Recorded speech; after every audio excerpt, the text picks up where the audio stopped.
Hello everyone, welcome back to another video. So this is gonna be Arsenal versus Brighton post-match review. This is a match which happened yesterday also, and it was a home game for Arsenal. So yeah, let's get on with it. Firstly, I forgot to do a prediction video, so sorry for that. But nonetheless, the final result is Arsenal 2, Brighton 1, and let's start with Arsenal. Basically, again, if I had to do prediction video, I would still say Arsenal get a win. Look, but Brighton is an underrated team. They have a good set of players, just like Nottingham Forest, a good set of players which can really disrupt the opponent. You have in defense, you obviously have Van Hecke, Ayari, Hinselwood, Lewis, Lewis Dunk, and then in the midfield attacking, you have Cooper, Diogo Gomez. You have also Ferdi Cardiloglu, and you have Jorginho Rutter, then you have Mitoma, and then Danny Welbeck, and Minte, and then James Milner. So definitely, just like I said for Nottingham Forest, Brighton also is an underrated team, and they have a very good set of players which can which can disrupt this which can disrupt the opponent, and get that win. But in this case, it was the complete opposite. Arsenal were dominant. In first half, if I'm talking about decentest performance, again the lineup was pretty straightforward. David Ryan goal, and then defense. Surprisingly, very surprisingly, because you don't have Ben White. Ben White was injured in the previous match. You had pushed Mikel Arteta put Declan Rice as right back. Very interesting position there. We'll see how that works out in the next match.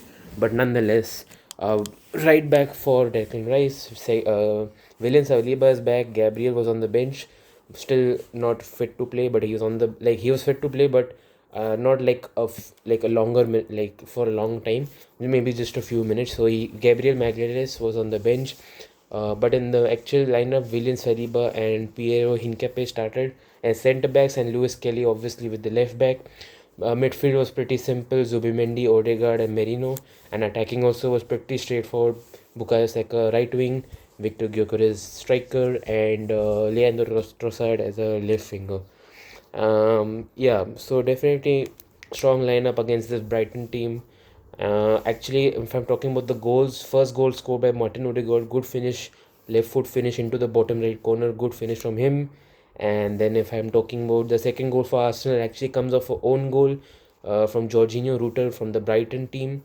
So yeah, it's a kind of another lucky goal for Arsenal, given that they've had very lucky goals in the previous matches, like in the Carabao Cup and in the one Premier League match last week. So yeah, definitely, as again, it's a lucky goal, lucky win for them. That's what I would say. But yeah, I would actually put it like that.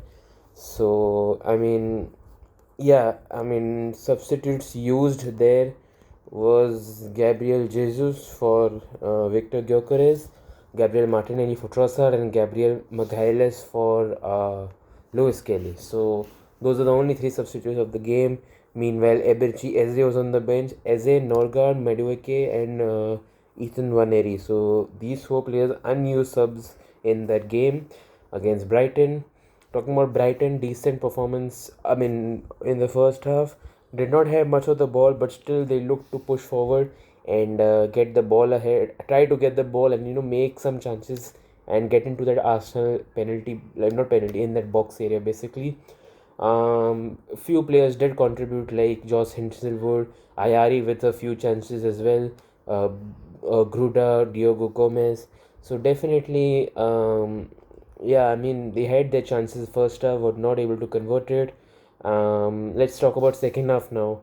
Second half, yeah, it's a good goal from the own goal came in the 52th minute for Arsenal from Rutter, the Brighton player, and then Diego Gomez equalized it with a goal. Sorry, did not equalize. My bad. Like he scored a goal, so it was 2-1 at that time. A good finish from him, and apart from that, nothing else was there in that match until like the 70th minute. Substitutes used were Matt Zweifer, Tom Watson, Yakunba Minte, and then Danny Welbeck, obviously. I think also Mitoma was injured, if I'm not mistaken. Yeah, he was not there in the game or in the lineup. I mean, substitute, sorry. So yeah, Mitoma was also injured. So yeah, uh, yeah. I mean, nothing much to say there. But if I talk about yellow cards and other statistics, Arsenal got 2 yellow cards from like it. The yellow card was shown to Piero Hincapié and Miles Lewis Kelly, and for the Brighton players, actually 3 of them. Bart Verguben for time wasting, and Lewis Duncan, Diego Coppola for reckless tackles on. I'm not reckless, sorry.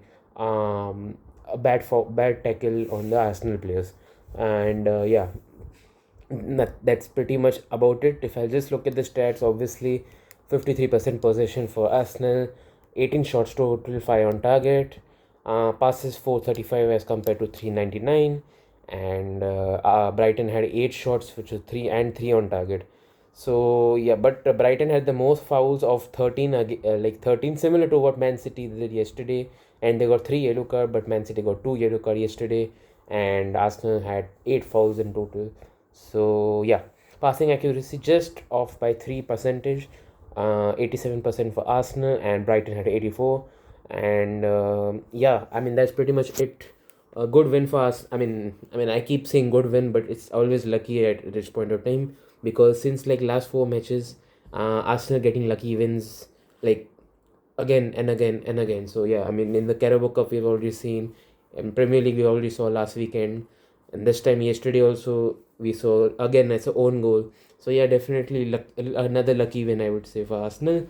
Nonetheless, they're still top of the table, and yeah, yeah, very slowly and very, you know, like in a, yeah, very slowly Man City first title contender, and Aston Villa second title contender, and then surprisingly Chelsea and Liverpool also will fight back and get be the top few runners for the Premier League title. And yeah, that's pretty much it. And yeah, I mean, nothing much to say there.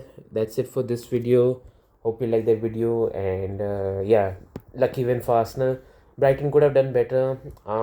Could have used a little bit of a different formation, maybe a little bit different tactics, and get that. Could have gotten the W. I was expecting actually Brighton to get a W.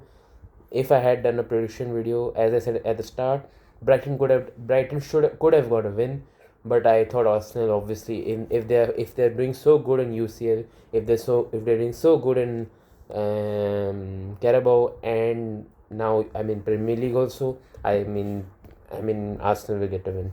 So yeah, I would have said that for prediction video for this particular match. Nonetheless, that's it for this video. Thank you for watching, and see you in the next one. Chelsea versus Aston Villa, the big game which happened yesterday night. Sorry. See you.